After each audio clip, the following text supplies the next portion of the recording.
buat yang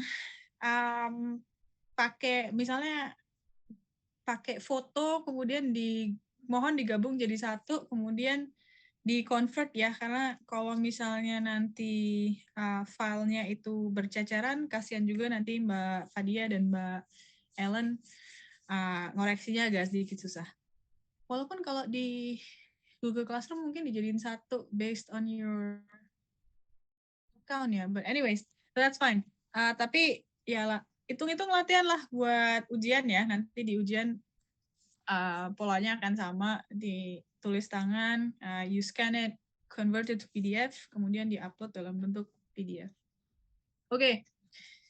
Hari ini agak harap-harap cemas gitu karena, well, you know, for your information, I'm anggota dari Dub Nation. Sekarang Golden State Warriors lagi kalah 3 poin dari Denver Nuggets. So yeah, not a fun time, but fingers crossed. So hopefully they can get this game and get like 2-0 lead going into Denver. But anyways, hari ini kita akan ngomongin mengenai business cycle model. Kalau teman-teman nanti baca chapternya, it's very straightforward. Kenapa straightforward? Karena kalian sebenarnya udah pelajarin dari yang paling awal sampai chapter 12 ya. It's like you're reaping the rewards dari kerja keras yang sudah kalian lakukan di chapter 1 sampai chapter 12. Jadi pemahaman yang dibangun secara pelan-pelan itu kemudian nanti akan digunakan di chapter 13 ya. Itu kayak apa ya, kalau orang Jawa itu kayak bilang kayak gongnya gitu. That's kind of like summing up everything that you have learned dari chapter 1 sampai chapter 12. Well, except that ada chapter yang kita skip ya mengenai growth. Jadi cukup sederhana karena hal-hal yang kalian lihat di sini juga udah pernah kalian lihat di chapter yang sebelum-sebelumnya. Jadi memang kenapa kok nggak kemarin langsung chapter 13 aja? Agak susah juga untuk kita mempelajari sesuatu yang kompleks langsung ke model yang paling apa ya kalau saya bilang involves a lot of variables gitu ya, model yang besar ya. Jadi kalau kita melihat pembangunan model misalnya, you start from like a very simple one and then add more features and things like that. Terutama juga kalau kalian belajarnya langsung chapter 13, itu nanti pemahaman akan misalnya intertemporal problems, household problem, consumption savings, what happened if we have total factor productivity shocks and things like that. Nanti akan bingung gitu. Ini maksudnya apa? Ya? Tapi kalau kalian sudah pernah belajar sebelumnya di chapter-chapter sebelumnya, okay, what's happening if total factor productivity increases? How's that change? How's that change the firm's decision? Will that change household decision and things like that? Akan menjadi lebih mudah. Nah, maka kalau teman-teman kemarin dari chapter 1 sampai chapter 12 itu merasa kesulitan, ya ini konsekuensinya ya. Kalau chapter 1 sampai chapter 12 itu dipahami dengan baik, chapter 13, it's a walk in the park. Tapi kalau chapter 1 sampai chapter 12 kalian masih nggak paham apa yang terjadi di sana, maka chapter 13 ini agak sedikit, okay, have to go back to that chapter where they talk about consumption and savings. Have to go back to that chapter when it talks about jadi gitu. Semoga di awal Pak Traheka juga udah menyampaikan ya bahwa sebenarnya kalau di buku Williamson ini satu chapter dan satu chapter yang lain they're not completely independent. Dulu kalau misalnya di buku MenQ mungkin ada satu chapter mengenai unemployment, tapi satu chapter yang lain mengenai monetary policy misalnya. Those are like fairly independent of each other. Tapi kalau yang ini satu chapter dan satu chapter yang lain itu sangat amat berhubungan ya. Again, it's only gonna get worse ke depannya. Jadi pemahaman dari chapter 1 sampai chapter 12 itu harus kalian lebih solidkan lagi kalau memang masih merasa bahwa nggak mantep. Oke. I'm gonna go to the slides. Jadi hari ini kita akan ngomongin mengenai business cycle models, ya. Nah, kalau kalian nanti belajar di tahap S2, S3, sebenarnya pertanyaan penelitiannya adalah sama. Oke. Kalau kita melihat siklus bisnis, what causes business cycle? That's it. Ya, apa yang menyebabkan siklus bisnis? Tapi kalau nanti kalian belajar di, I'm gonna share my desktop. Sorry. Misalnya kalian belajarnya di program S3, maka it's gonna be more complex because then you have to write down the household problem, certain problem, find the equilibrium condition, things like that. Hanya untuk melihat apa sih sebenarnya efek dari ini saya tambahin apa sebenarnya efek dari total factor productivity shock. Oke. Kalau misalnya dalam suatu perekonomian kemudian kita punya negative total factor productivity shock, assume that it's like ini produksinya adalah produksi beras misalnya ya. Capitalnya adalah traktor, kemudian labor-nya adalah labor, buruh taninya. Dengan satu traktor dan satu labor biasanya bisa produksi 10 ton, sekarang bisa produksi hanya 1 ton karena cuacanya buruk. Okay? So you have negative total factor productivity. Think of it like 10 ton itu adalah kondisi yang normal ya, kondisi keseimbangan jangka panjangnya, or we call it the steady state. Kan? Nah, kalau kemudian ada shock yang menyebabkan kita itu total factor productivity-nya turun di bawah steady state, maka output juga akan turun. Okay. Output akan otomatis berkurang karena dengan satu capital dan satu labor, cuacanya buruk, maka kemudian produksi kita akan berkurang. Nah, kalau produksi secara agregat itu berkurang, maka yang digunakan untuk konsumsi dan investasi itu juga akan turun. Oke, maka konsumsi rumah tangga, private investment juga akan turun, and so on and so forth. Oke. Kalian melihat kemarin kalau investasinya negatif, maka capital stock-nya lama-kelamaan akan turun juga. Ya, kalau capital kan terdepresiasi ya, kalau kita nggak gantikan dengan investasi, maka capital stock-nya di masa yang akan datang akan terus-menerus turun. Dan hal-hal yang lain. Oke. So this is what you wanna know. Jadi kalau misalnya ada sebuah shock, kejutan dalam perekonomian, okay, how's that gonna affect the other variables? Nah, kalau real business cycle model yang akan kita pelajari sekarang, that model, that theory posits that kita itu siklus bisnis itu terjadi karena perubahan total factor productivity shock. Maka kalian waktu di chapter yang awal-awal itu selalu yang dibahas adalah what happen if total factor productivity shock change? What if there's an increase in total factor productivity and so on and so forth. Okay. Nah, jadi yang kita mau pelajari hari ini adalah business cycle model. Okay. Pertanyaan penelitiannya adalah what causes business cycle? Apa yang menyebabkan siklus bisnis? Okay.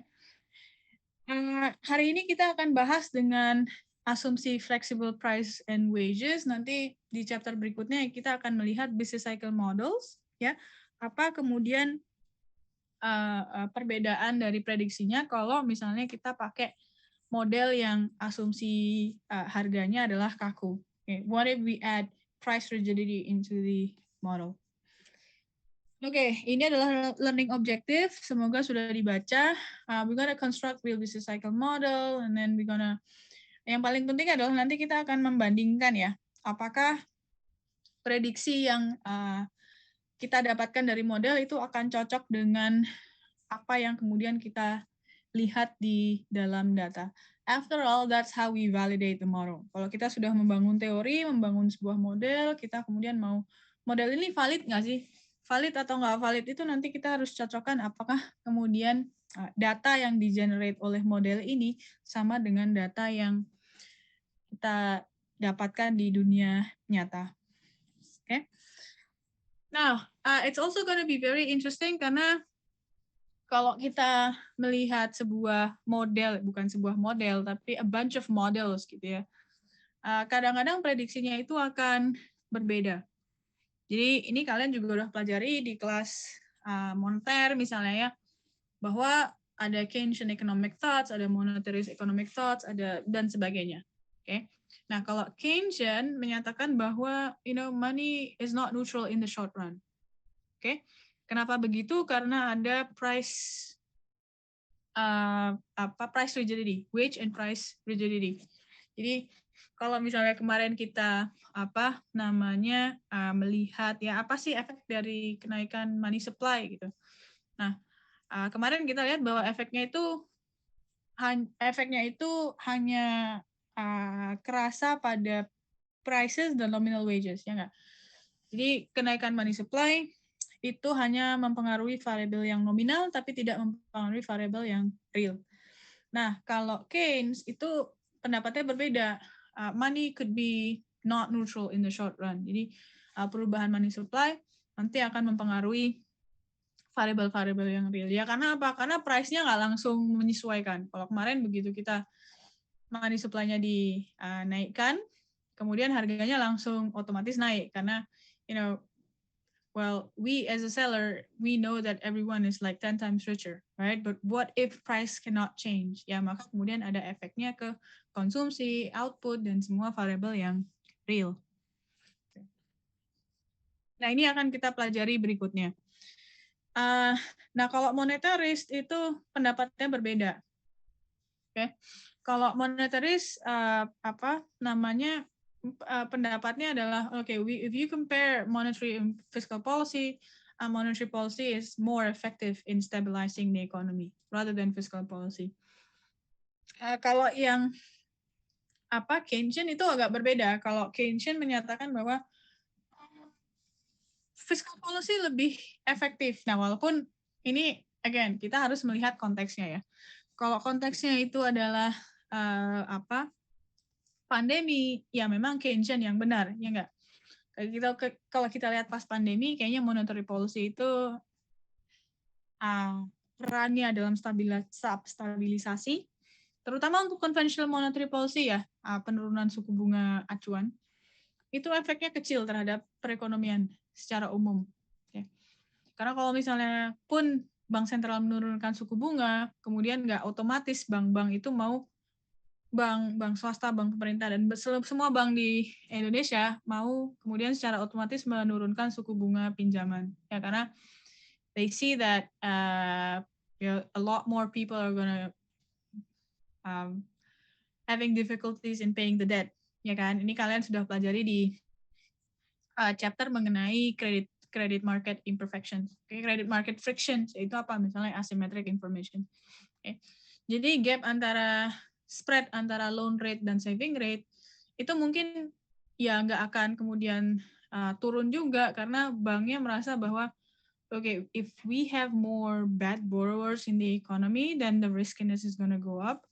I'm not gonna reduce my loan rate. Jadi pada akhirnya penurunan suku bunga bank sentral itu kemudian tidak otomatis diikuti dengan penurunan loan rate dari perbankan. Jadi yang lebih berperan apa? Yang lebih berperan adalah kebijakan fiskal, di mana pemerintah memberikan bantuan langsung tunai, kemudian pemerintah menaikkan belanja barang ya, yang terutama juga kita lihat dari sisi misalnya penanganan pandeminya, untuk vaksin, untuk insentif nakes dan sebagainya. Okay. So that's that. Jadi konteksnya juga mungkin nanti kalau krisisnya berbeda, maka monetaris yang benar, tapi kalau krisis pandemi sepertinya Keynesian yang benar. Oke. Nah, ini juga kemarin yang sudah kita pelajari bahwa kenapa sih kita perlu membuat model makro yang dasarnya adalah mikro. Karena kalau kita hanya mengandalkan historical data, that's prone to Lucas critic, ya enggak? Dimana historical data yaitu memang di-generate, the process is generated by whatever happened in the past, ya. Jadi yang lebih penting buat kita, apalagi kalau kita mau ngomongin kebijakan, adalah memahami bagaimana people reacts to the policy. Okay? Kalau misalnya kita punya dua jenis pajak, pajak kapital dan pajak pendapatan, pajak upah ya. If the government wants to increase the revenue, misalnya dengan menaikkan pajak, apa efeknya ke output ya? Output pasti akan turun. Tapi ternyata kalau pajak itu adalah pajak kapital, maka konsumsi akan meningkat karena pajak kapital itu discourage a household from savings gitu kan. Jadi ternyata jenis pajak yang distortionary pun berbeda jenisnya, maka efeknya itu juga akan berbeda ke perekonomian. Okay. So at some point when kalian bekerja di Kementerian Keuangan, kemudian dihadapkan pada sebuah dilema bahwa kita butuh untuk menaikkan penerimaan dari pajak apa yang harus kita fokuskan? Apakah kemudian kita menaikkan pajak kapital atau menaikkan pajak pendapatan? Sama juga kalau kita mau kasih stimulus, apakah yang dikurangi adalah pajak pendapatan atau pajak kapital? And really depends on the state of the world, krisisnya seperti apa dan sebagainya. Tapi dengan kemudian kita memodelkan perilaku household, itu kemudian apa yang akan terjadi dalam perekonomian ini akan lebih mudah kita untuk trace out the effect of that policy. Nah, yang kita akan pelajari kali ini adalah model dengan harga dan wage yang fleksibel.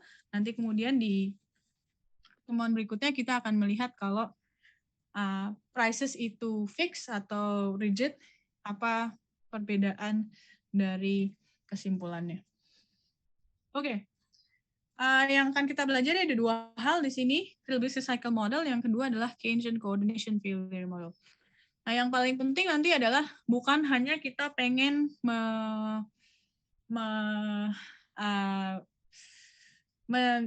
menjawab pertanyaan apa yang menyebabkan siklus bisnis. Kadang-kadang kita krisis, kadang-kadang kita ekspansi, ini karena apa.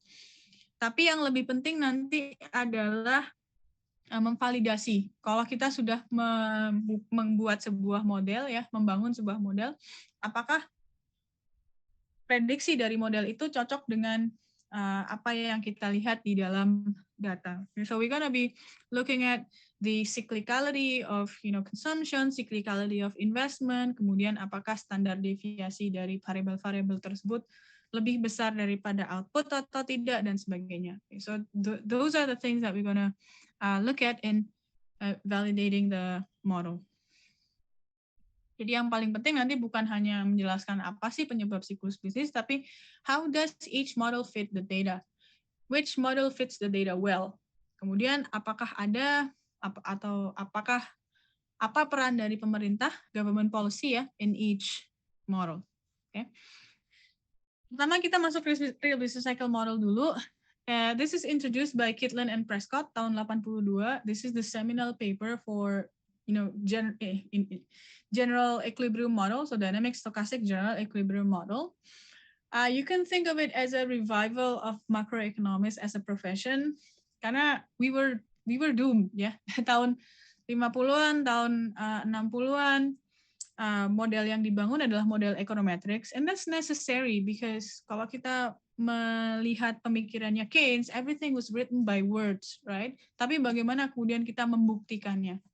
Nah, pembuktian yang paling gampang adalah dengan menggunakan model econometrics, right? So you have the historical data, and then you look at the association of variables using that data. Ya, misalnya kita lihat, ternyata ada hubungan antara inflasi dan unemployment, dan dia hubungannya negatif.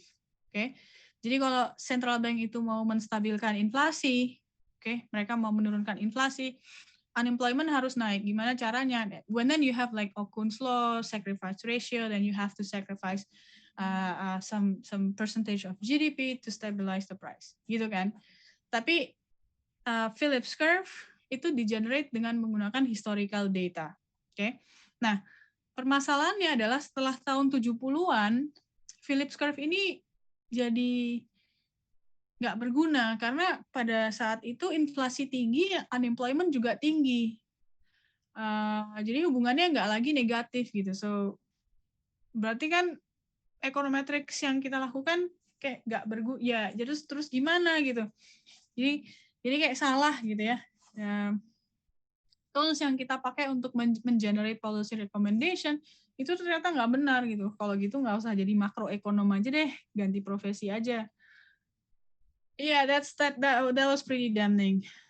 Tapi untungnya di tahun 80-an awal, Kitlan and Prescott they came up with this idea bahwa that's those are statistical model. Ya, jadi kalau kita menggunakan historical data, you get the statistical relationship between one variable and another variable. But we're an economist kan, kita kan ekonom ya, yang kita pengen lihat adalah bagaimana kemudian insentif itu merubah perilaku dari masyarakat kan gitu. We want to build economic model. Maka kemudian Kitlin and Prescott punya ide bahwa let's use whatever we learn from microeconomic theory untuk membangun model makro ini. So that's what they did. If you're really interested in macroeconomics, Kitlin and Prescott 1982 adalah paper yang harus wajib dibaca. Ya, kalau nggak ada Kitlin and Prescott, saya nggak mungkin berdiri di sini di depan kalian mengajarkan teori makro. But anyways, so ini sejarah singkat teori makro ya. Nah, yang dibangun oleh Kitlin and Prescott, kemudian juga ada Long-Plosser and Rebello 1989 dan sebagainya. Awal-awal real business cycle model. Jadi they posit, jadi model-model itu menyatakan bahwa sebenarnya siklus bisnis tadi yang kita lihat peak-nya, through-nya, kemudian kita kadang-kadang tumbuhnya di atas steady state, kadang-kadang di bawah steady state, itu adalah total factor productivity. Karena ada fluktuasi di total factor productivity, maka kemudian siklus bisnis itu terjadi. Okay? And that's you have seen it before, could be good, could be weather, technology, government regulation, could be government public investment, dan sebagainya. Okay. Nah, yang menarik, karena asumsi yang dipakai itu adalah market efficiency, jadi kita pakai asumsi klasik ya. The market is perfectly competitive, okay? And the market allocations are Pareto optimal. Jadi kita asumsikan bahwa nggak ada kegagalan pasar, nggak ada friksi di pasar tenaga kerja, nggak ada friksi di pasar capital, nggak ada friksi di pasar barang. Friksi di pasar tenaga kerja kalian sudah pernah belajar sebelumnya di chapter 6 kalau nggak salah. Namanya apa? Friksinya search, right? If you lose your job, kita nggak kemudian secara otomatis mendapatkan pekerjaan yang baru. Maka kemudian unemployment is a necessary evil in that economy, ya, karena ada search friction in the labor market. Di pasar kredit ada nggak friksi? Ada. Kalian juga udah belajar, namanya apa? Symmetric information. Nah, friksi itu yang menyebabkan kemudian loan rate dan saving rate itu dia ada gap-nya, ada spread-nya, ada selisihnya. Okay. Nah, kalau real business cycle model nggak ada kayak gitu. Okay, so there's no friction in any kind of market. Jadi semua marketnya itu sempurna, nggak ada kegagalan pasar di pasar manapun, ya. Nah, kalau kemudian nggak ada kegagalan pasar, maka kalau kita kemudian krisis, ya udah itu natural, yaitu sebuah proses yang harus kita lalui gitu. Ya, kayak kalau kalian diputusin sama pacar, kemudian kalian sedih, ya udahlah, cari lagi yang lain. Tapi sedih ya nggak apa-apa, itu proses yang harus dilalui. But anyways, sama kayak gitu. Jadi, atau misalnya kalau kita analoginya adalah flu, ya. You caught a flu virus, kemudian kalian merasa demam. Oke? Ya nggak apa-apa, demam itu natural, demam itu alamiah. Jadi kalau kalian demam, ya lama-lama tubuh kita akan bisa mengobati dirinya sendiri ya.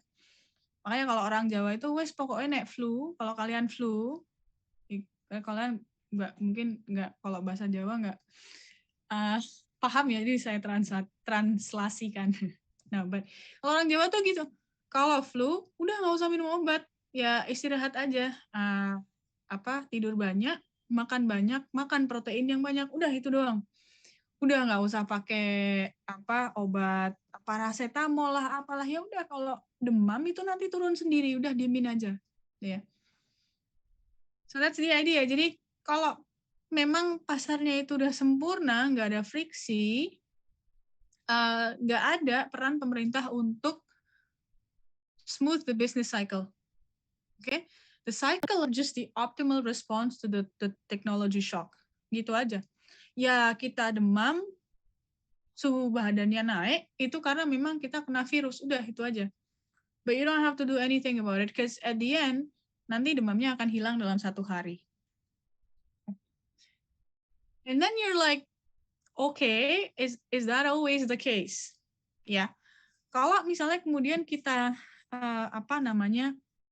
lihat kasusnya, virusnya, flu-nya bukan flu biasa, tapi flu COVID-19 gitu.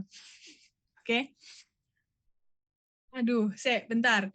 Kalau misalnya kemudian kalian tubuhnya kuat, ya, nggak ada komorbid, ya sembuh sendiri. Kalau kita analogikan itu sebagai perekonomian ya, kita analogikan tubuh kita sebagai perekonomian ya. You caught a COVID-19 virus, mungkin di sini kemarin udah ada yang pernah kena gitu ya. Ya, gimana gejalanya? Panas, mungkin sakit tenggorokan, batuk-batuk, mungkin ada yang kalau dulu tuh ada yang sakit perut sampai muntah-muntah misalnya kayak gitu ya. Ya, oke, diemin aja, nanti kalian sembuh sendiri kok. Is it always like that? Ya, nggak juga. Coba kita lihat perekonomian yang lain. Coba kita lihat tubuh manusia yang lain yang itu sudah ada komorbid, yang udah ada sakit asma, yang udah ada sakit jantung, yang udah ada sakit diabetes, ya, yang udah punya penyakit komorbid yang lain, atau misalnya misalnya udah usianya udah lanjut gitu ya. Coba didiemin aja, kira-kira survive nggak? Most necessarily they won't survive, ya kan? Kalau nggak ada intervensi dalam bentuk apa? Dalam bentuk obat, dalam bentuk apa? Kalau misalnya kalau kita lihat perawatan intensif gitu ya. Bapak saya waktu kena COVID juga, walaupun beliau alhamdulillah tubuhnya sehat, nggak ada komorbid, ya tetap dikasih obat antivirus gitu. Karena memang usianya udah senja, ya. Jadi mau nggak mau memang harus ada intervensi itu supaya chance of survival-nya tinggi, gitu. Jadi nggak bisa kemudian kita asumsikan bahwa, market is always perfect. Karena pada dasarnya akan ada kegagalan pasar dalam perekonomian itu. Dan untuk pasar yang bermacam-macam ya, dan kalian udah belajar itu. Pasar tenaga kerja kah, pasar barang dan jasa kah, atau pasar kredit. But in this model, karena asumsinya adalah nggak ada kegagalan pasar, there's no frictions in any kind of market, maka government itu tidak punya peran dalam stabilisasi. Kemudian, apakah model ini baik? Dalam perspektif, apakah the model fits the data well? Yes. So we can see that the model fits the data well. Nah, ini adalah bagaimana kemudian RBC theories itu menjustifikasi bahwa teorinya adalah benar. Jadi solo residual ini merupakan ukuran dari total factor productivity ya, dan kalau kita lihat ternyata korelasi antara solo residual dan GDP ini cukup tinggi. Pas solo residualnya di atas rata-rata jangka panjang, long run steady state keseimbangan jangka panjang, maka GDP-nya juga di atas keseimbangan jangka panjang. Kalau pas solo residualnya di bawah keseimbangan jangka panjang, GDP-nya juga. Okay, so all in all, we're happy. Solo residual has a very big correlation with GDP. Nah, kalau kita lihat, ini adalah model yang sudah kita bangun kemarin ya, perlahan-lahan, mulai dari labor market, kemudian sampai kita menurunkan aggregate demand, aggregate supply, kemudian kita juga melihat money market. Oke.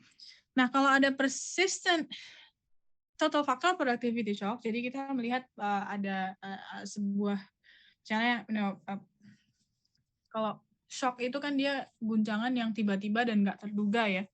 Seperti pandemi lah, tiba-tiba dikasih pandemi sama Tuhan. Atau misalnya tiba-tiba kita ada kenaikan teknologi misalnya. And think of it as something that's persistent atau lingers in our economy for quite a while. Sama kalau kita kemudian krisisnya adalah pandemi, right? Kita tahu 2 tahun aja masih merasakan efeknya. Okay? Nah, persistent technology shock, ini kalian lihat di chapter 11, apa sih efeknya? Ya, So that's just a combination of current TFP shock dan future TFP shock, ya. Jadi digabung. Nah, maka yang terjadi kalau kita lihat di yang B ya, yang di pasar barang itu supply akan meningkat, okay? Labor demand akan meningkat. Now, essentially, the production is becoming more, produktivitasnya meningkat, maka marginal product of capital, marginal product of labor akan meningkat. Labor demand akan meningkat, okay? Karena ada penurunan real interest rate, maka labor supply akan turun, okay? But all in all, karena ada kenaikan total factor productivity, baik sekarang maupun di masa yang akan datang, karena ini persisten ya, shocknya, guncangannya itu persisten, maka kita bisa lihat output meningkat, employment meningkat, real wage meningkat. Oke.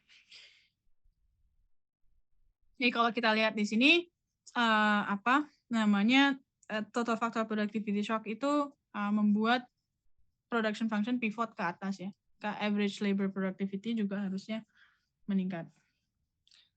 Nah, kalau kita bandingkan antara yang di data dan di model, nah model tadi kan kita lihat di sini ya, bahwa output meningkat, okay, output meningkat, kemudian employment juga meningkat ya dari N1 ke N2, real wage juga meningkat dari W1 ke W2. Bagaimana dengan investasi? Investasi juga pasti meningkat karena capital stock menjadi lebih produktif, marginal product of capital meningkat, maka investasi juga akan meningkat. Jadi hubungannya semua positif atau pro-cyclical.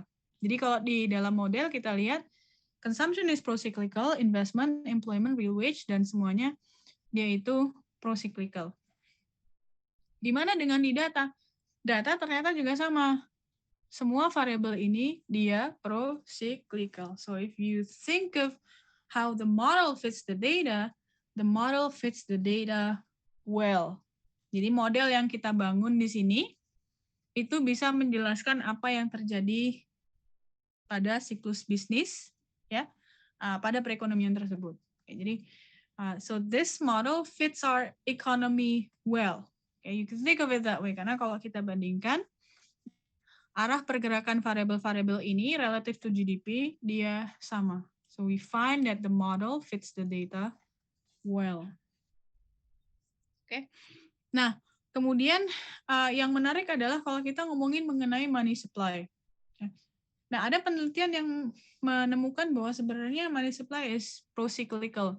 Jadi, money supply tends to lead real GDP. Ya, tapi sebenarnya karena kalau kita lihat ini bukan karena money supply menyebabkan real GDP tapi sebenarnya money itu dia sifatnya endogen, endogenous money. Karena kenapa? Money supply itu kan digunakan untuk kebijakan ya. Nah, kebijakan baik fiskal maupun moneter itu dia merespon pada economic condition, okay? Through the banking sector atau through monetary policy. Jadi kalau sebelumnya kalian di buku Menkyu, di chapter-chapter sebelumnya dibilang bahwa money supply is exogenous, is it really though? Ternyata enggak. Jadi kalau kalian belajar macroeconometrics,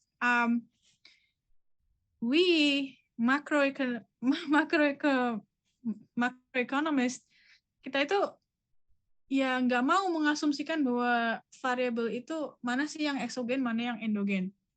Kalau kalian belajar OLS, kalian sekarang belajar ECMAT 1 ya, yang di sebelah kanan dari tanda sama dengan, if you talk about regression, itu adalah variabel yang eksogen, ya kan? The independent variable. And then how's that affect the dependent variable, kan? Apakah memang seperti itu variable? Well, enggak juga ya, agak sedikit susah juga ya. Even if you want to think of it like TFP.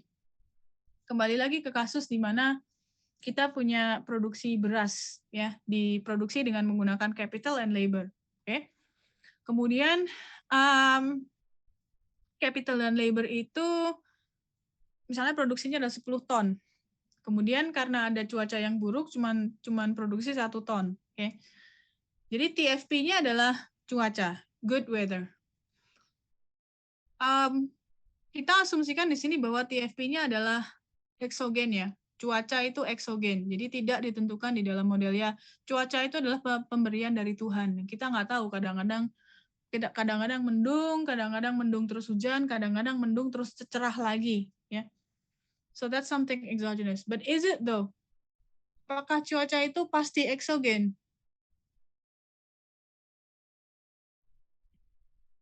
Apakah cuaca itu exogenous variable? We're gonna be talking about this, exogeneity variables nanti kalau kalian belajar makro ECMAT. Apakah cuaca itu eksogen? Ada yang berani berpendapat? Ada yang punya pendapat?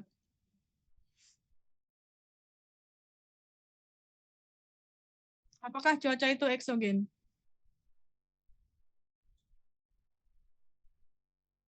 Kalau nggak ada, let's just roll the cursor and ya Mbak Fadia yang ketunjuk. Ya, kita ulangi lagi. Ini jadinya agak dipanjangin deh. Yang paling bawah. Yaudah deh, ini sekarang. Nadia Rosiana Sofani. Nadia ada di sini nggak? Ada, Bu. Nadia ada di sini nggak? Halo? Tiba-tiba langsung ditunjuk langsung leave. Oke. Oke, I don't know what's happening. Sekali lagi. Ferdinand Albert. Iya. Ferdinand ada di sini? Ya, halo. Halo. Ya, silakan. Halo. Coba ngomong. Kayaknya udah unmute. Ya, bisa. Oke. Menurut Ferdinand, cuaca itu eksogen atau endogen? Eksogen. Eksogen, karena kita nggak bisa tentukan ya cuacanya ya. Iya, Bu. Oke. Ada yang setuju dengan Ferdinand? Saya tunjuk lagi nih. Fatih Shauki Azam. What do you think? Do you agree sama Ferdinand? Sejauh ini masih setuju. Setuju. Oke. Kalau gitu ada nggak yang nggak setuju? Aduh, pusing nih kalau setuju semua. Ada yang mau jadi kontrarian? Kalau kalian belajar TPAI, kalau ngambil kelas TPAI, kontrarian strategi. Tadi Nadia mic-nya bermasalah ya? Oke. Nggak apa-apa. Nadia mau berpendapat nggak kalau cuaca itu dia eksogen atau endogen? Use your imagination. Can weather be endogenous? Bisa. Kenapa bisa? Well, assume that you have externalities, ya. Dengan menggunakan capital and labor, misalnya agriculture ya, semakin kita menggarap lahan, semakin tanah itu kemudian rusak, kemudian itu somehow it affects the climate change. Okay? Suppose that now tanah itu kemudian nggak bisa mengabsorb lagi karbon dalam perekonomian, ya, karena jadi nggak subur lagi, jadi nggak bisa vegetasi tumbuh di situ lagi, gitu.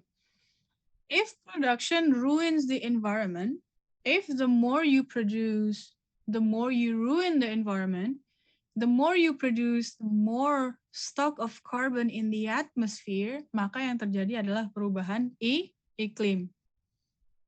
Saya tanya lagi, cuaca bisa endogen nggak? Bisa.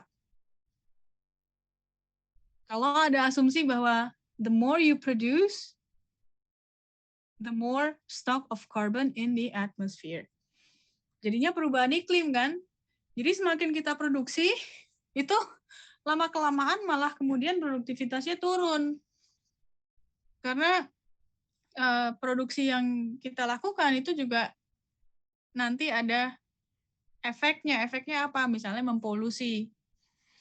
And so if you produce, you also when you produce good, you also produce pollution. That's the thing. Even cuaca itu bisa kita anggap sebagai variabel yang endogen. Ada efek atau ada pengaruh dari output. Okay. Sama juga kebijakan juga gitu.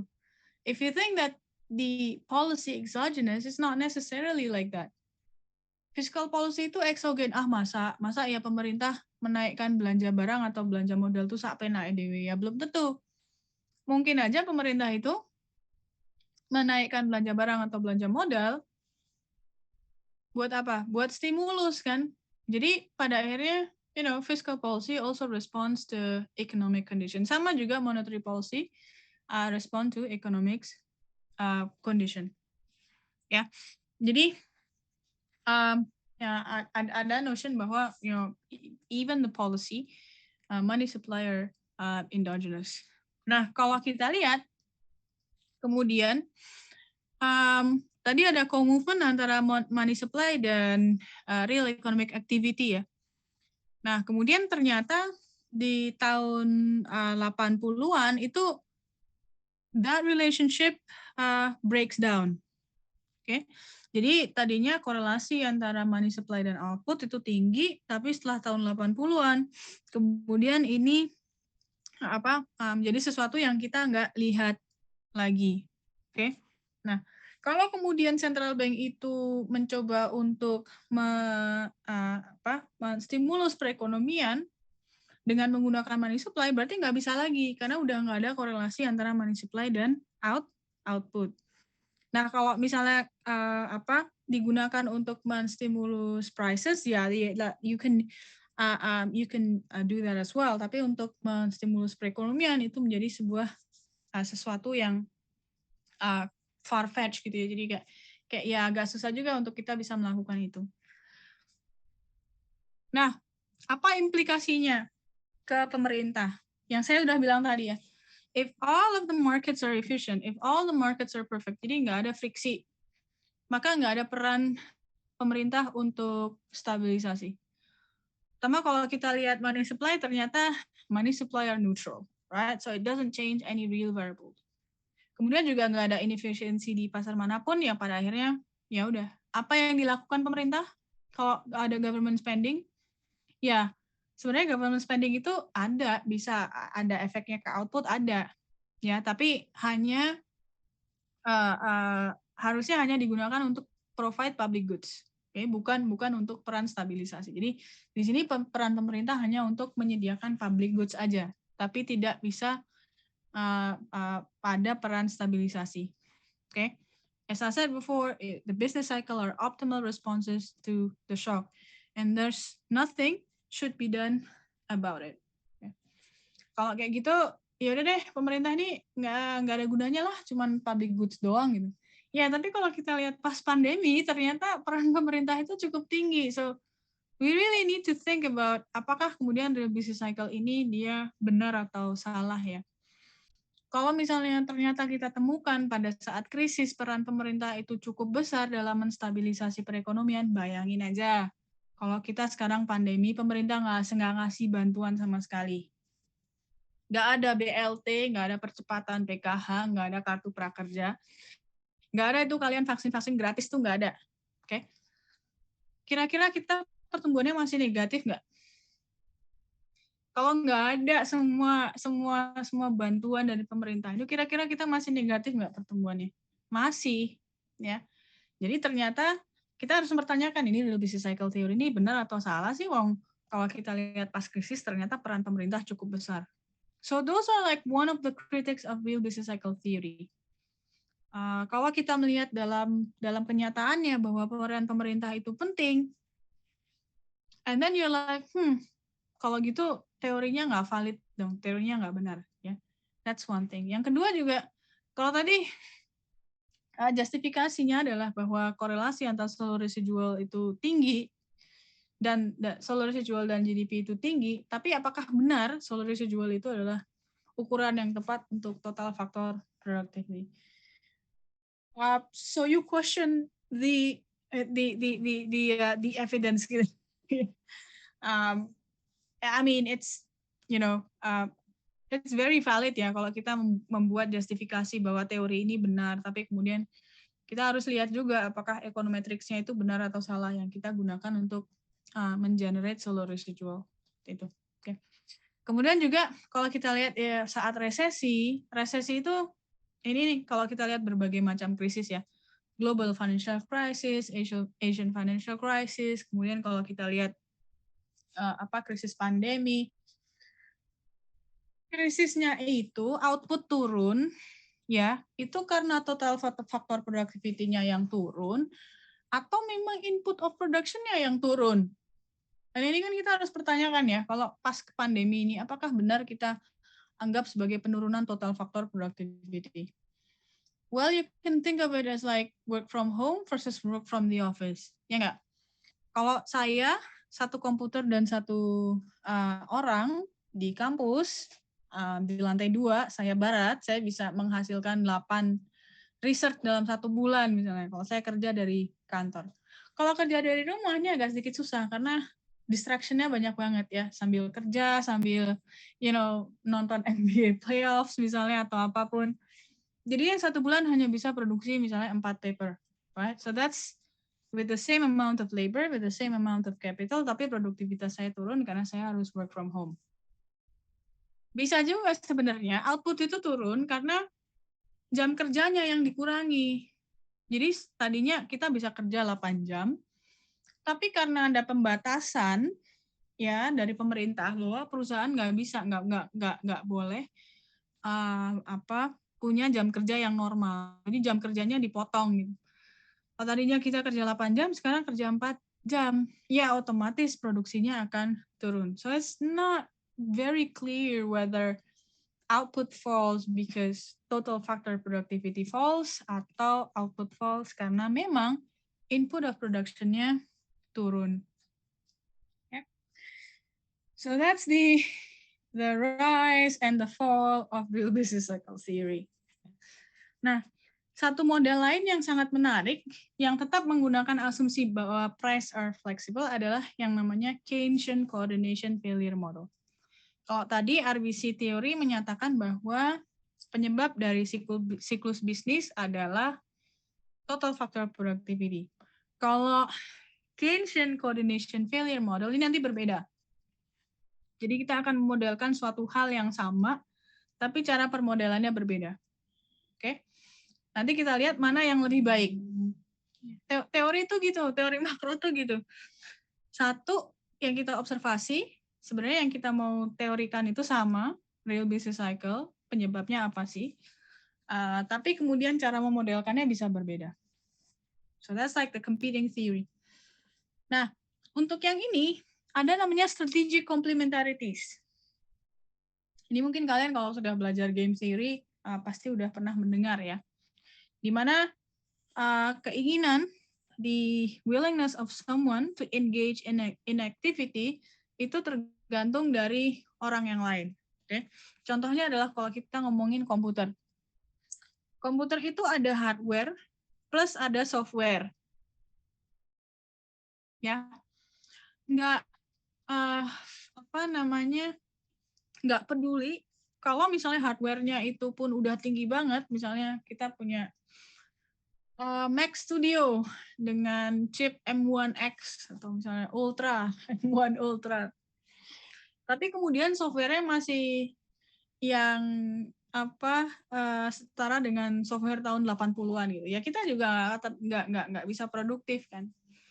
Jadi semakin hardware producer itu dia produktif, software producer juga pasti akan lebih produktif ya. Karena sekarang now I can design a very complex software karena hardware-nya bisa cope with that. Ya. Software engineer juga nggak akan bikin software yang very complex kalau hardware-nya masih Intel Pentium kan pasti gitu. Okay. So it's their activities is gonna be complementary to each other. Okay. Nah, nanti maka ada increasing return to scale. Semakin besar capital atau labor yang kita pakai, maka marginal return-nya akan semakin tinggi. The model fits the data well. Nah, kemudian kalau tadi yang menyebabkan siklus bisnis adalah total factor productivity shock, model ini menyatakan bahwa yang menyebabkan fluktuasi dari GDP adalah wave of optimism and pessimism.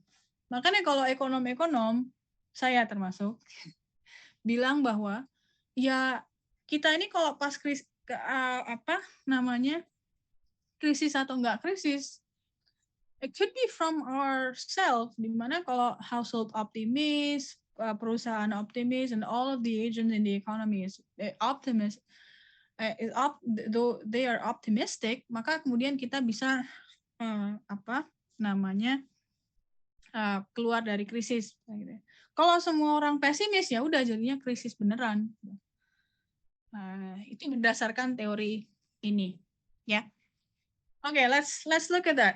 Nah, karena tadi ada strategic complementarities. Kalau biasanya production function-nya itu dia concave, sekarang dia convex.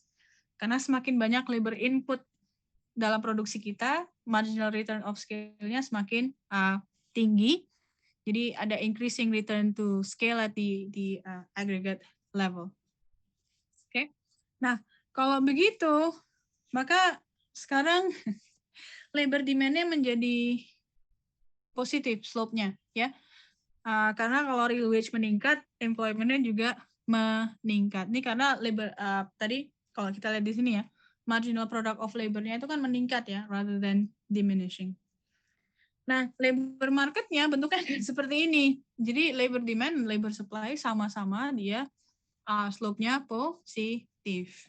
Nah, gimana kita bisa menderive output supply curve?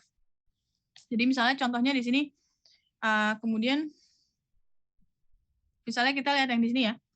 Misalnya real interest rate meningkat, oke, sama kayak yang sudah kita pelajari kemarin, maka NS-nya dia akan bergeser ke kanan. Kalau NS-nya bergeser ke kanan, maka akan ada penurunan labor dari N1 ke N2, maka output juga akan turun dari Y1 ke Y2. Oke, so that's what you're gonna have. Jadi sekarang output supply-nya, ya, jadi kalau misalnya ada kenaikan real interest rate, output-nya turun ya. Berarti slope-nya sekarang negatif. Lah terus gimana equilibrium-nya? Equilibrium-nya juga akan berbeda, karena sekarang kalau kita lihat di sini, ya, output demand-nya dia slope-nya negatif, tapi output supply-nya juga negatif slope-nya, ya. Nah, maka di sini akan ada dua equilibrium. Equilibrium di mana output-nya tinggi, real interest rate-nya rendah, atau equilibrium di mana output-nya rendah dan real interest rate-nya tinggi. Jadi, kenapa kita output-nya itu naik, turun, naik, turun, naik, turun, naik, turun? Di dalam siklus bisnis itu kan kadang-kadang di atas, kadang-kadang di bawah gitu ya. Yaitu karena ada itu tadi, ada dua equilibrium, di mana everyone can be pessimistic, and then the bad equilibrium happens, atau everyone can be optimistic, and the good equilibrium happen. Dan ini nggak ada kemudian yang gimana sih kita bisa mencegah bad equilibrium? Ya agak susah. Ini kalau bahasanya Keynes adalah animal spirit, gitu ya. Kalau kita lihat dalam konteks investing in assets. Jadi kalau misalnya kemudian semua orang itu optimistic, then the good equilibrium will happen, and the other way around. Nah, ini bisa karena apapun yang nggak ada fundamental ekonominya. Contohnya adalah, ini dinamakan sunspot. Contohnya apa? Bisa apa? Rumor bisa. Ya. Ada penampakan Thanos misalnya. Waduh, kalau ada Thanos, waduh nanti setengah orang di dunia ini akan mati semua ya. I personally think that the problem is not overpopulation, it's overconsumption. We eat too much. We take too much from the nature, and tapi itu itu again, no pun intended, tapi itu juga natural ya, karena inherently people are greedy. We just want more of things. Sometimes we don't need that things. Contohnya adalah kalau Lebaran atau pas puasa atau pas hari besar apapun lah ya, pengennya pesta, makan banyak, buy baju baru dan sebagainya. Do we need new clothes? I don't know. Saya udah mulai conscious dengan wardrobe saya. Biasanya kalau saya beli satu baju, saya harus donate satu baju. Jadi wardrobe-nya nggak eksplosif ya. Path of my wardrobe is gonna be stable, is not gonna be explosive. Ya karena wardrobe-nya juga tempatnya juga cuma segini. Kalau semakin banyak bajunya, taruhnya di mana? Ya nggak bisa kayak gitu sepatu sih. So I have like a zillion shoes. Anyways, I love all of my shoes. It's just so hard to let them go. Yeah, but it could be anything. Jadi yang menyebabkan optimism, pessimism, it could be, it could be something that's unrelated to the fundamental.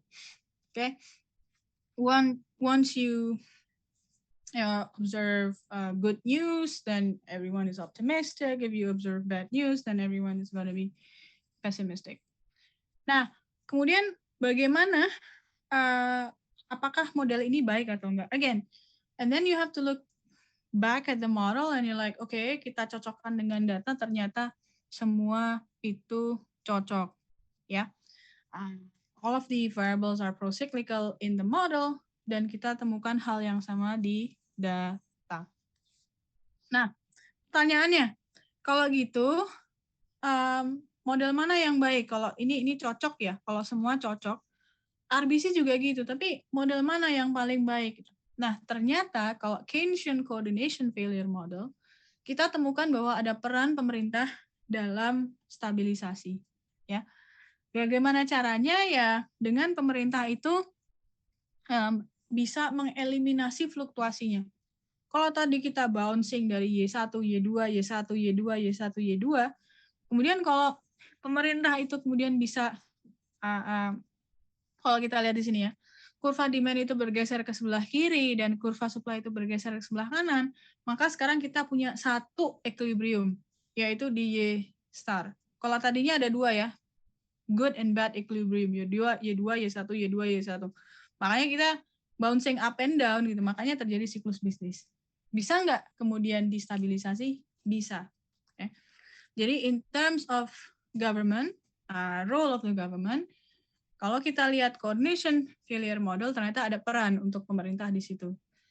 Dan ini juga kalau kita lihat krisis, ternyata probably that's the better explanation, karena better theory ya, karena dalam berbagai macam krisis memang ada peran fiscal policy ke dalam stabilisasi.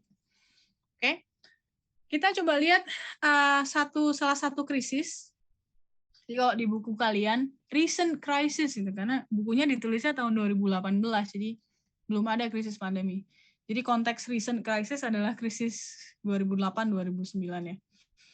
Kita akan coba melihat ya, kalau tadi both real business cycle model and both coordination failure model, they fit the business cycle behavior well. Tapi apakah kemudian dua model itu bisa menjelaskan business cycle di tahun 2008-2009? Ternyata nggak bisa. Kenapa begitu? Karena kita lihat beberapa hal. Di tahun 2008-2009, penurunan solo residual itu nggak terlalu tinggi. Oke. Tapi kalau kita lihat penurunan GDP itu amat sangat tinggi. Ya. Walaupun kalau kita lihat waktu recovery-nya ini korelasinya cukup tinggi ya. Tapi pas saat krisis itu sendiri ternyata penurunan solo residual jauh lebih rendah daripada penurunan GDP. So that's like, okay, so probably real business cycle theory does not fit the crisis very well. Begitu juga kalau kita melihat penurunan ya, investment misalnya relative to GDP itu cukup tinggi. Jadi walaupun penurunan konsumsi itu lebih rendah daripada penurunan GDP, kalau investment itu dia cukup besar. Walaupun kalau kita lihat nanti, kalau kalian melihat lebih detail ya, ini kan hanya procyclicality-nya, tapi kemudian kita nggak melihat relative standard deviation-nya misalnya. Ternyata kalau kita lihat relative standard deviation-nya itu cukup baik. Kalau kita lihat price level-nya juga sebenarnya price level and labor productivity itu juga cukup aneh ya. Jadi kalau kita lihat labor productivity-nya turunnya itu nggak terlalu jauh, nggak terlalu besar ya dibandingkan dengan kalau kita melihat GDP. Oke. Price level juga dia kecenderungannya trending ya, leading into the recession. Sedangkan kalau di modelnya yang kita observe adalah sebaliknya. Oke. Nah, yang paling kelemahan paling besar dari model RBC untuk menjelaskan global financial crisis tahun 2008-2009 adalah ketiadaan sektor perbankan. Oke. Karena tahun 2008-2009 itu asal krisisnya dari mana sih? Dari subprime mortgage, ya enggak? Dari credit market yang ada friksi. Saya tanya, di RBC model tadi ada credit marketnya enggak? Enggak ada. Pasarnya diasumsikan ada pasar kreditnya, enggak ada pasar kreditnya. Semua pasar diasumsikan enggak ada friksi. Padahal kalau kita lihat di tahun 2008-2009, that's the whole limited commitment problem kan. Kalau kita minjam, kita harus punya agunan. Kalau harga agunannya atau nilai dari agunannya turun, maka kita cuman bisa meminjam sedikit, kita bisa konsumsi sedikit, maka kemudian the whole economy, the aggregate demand akan turun karena secara agregat konsumsinya akan turun, kan? We don't have that in the real business cycle model. So that is the glaring defects of the model. Jadi kelemahan paling utama dari real business cycle model untuk menjelaskan krisis tahun 2008-2009 adalah ketiadaan financial factors, ketiadaan perbankan, nggak ada credit market imperfection, nggak ada credit market friction, and so on and so forth. Oke, jadi all in all, walaupun tadi kita lihat bahwa real business cycle model, coordination failure model, it fits the data well. But if you look at the context of a crisis, itu menjadi kurang tepat. Okay. And then we say goodbye to real business cycle model because it's just not good enough. Oke, bahannya udah habis. Mungkin ada yang mau ditanyakan sebelum saya tutup kelasnya? Jadi semoga kalian udah bisa memahami ya kenapa kita membangun model, kenapa kemudian kita sebenarnya pengen mencoba untuk menjelaskan sebuah fenomena makro ya, tapi kemudian kita tidak bisa hanya melihat historical data because you want to do experiment with the model, right? Kayak kita kemarin belajar model fisika, the coastal barrier model, kita pengen melihat counterfactual, kalau temboknya bentuknya lurus versus kalau temboknya bentuknya recurve, how's that gonna affect the spillage misalnya. Nah, sama kita juga mau melakukan hal itu. Okay, dan kita mau membangun model. Bangun model untuk memahami what causes the business cycle, ada competing model, model A, model B, mana yang lebih baik. Okay. In general, we agree that real business cycle model is not enough, terutama karena nature of the crisis itu cukup kompleks ya. Sedangkan real business cycle theory sendiri dia cukup stylized, kayak sangat amat sederhana. It's very simplistic. Jadi untuk menjelaskan global financial crisis, untuk menjelaskan krisis pandemi, Asian financial crisis, itu menjadi kurang tepat ya. In general mungkin iya ya kalau kita lihat siklus bisnis secara umum ya. Tapi kalau kita lihat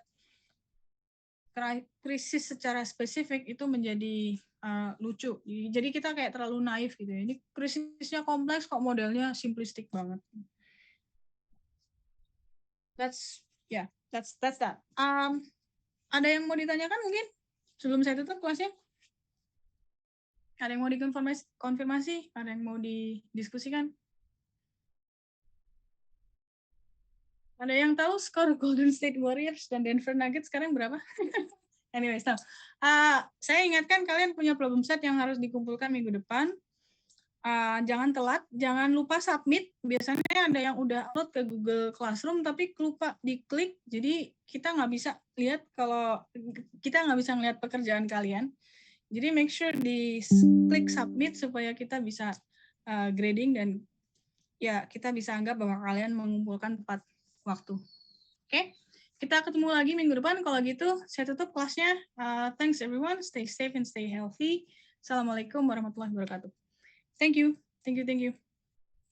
Terima kasih, Bu. Terima kasih, Bu.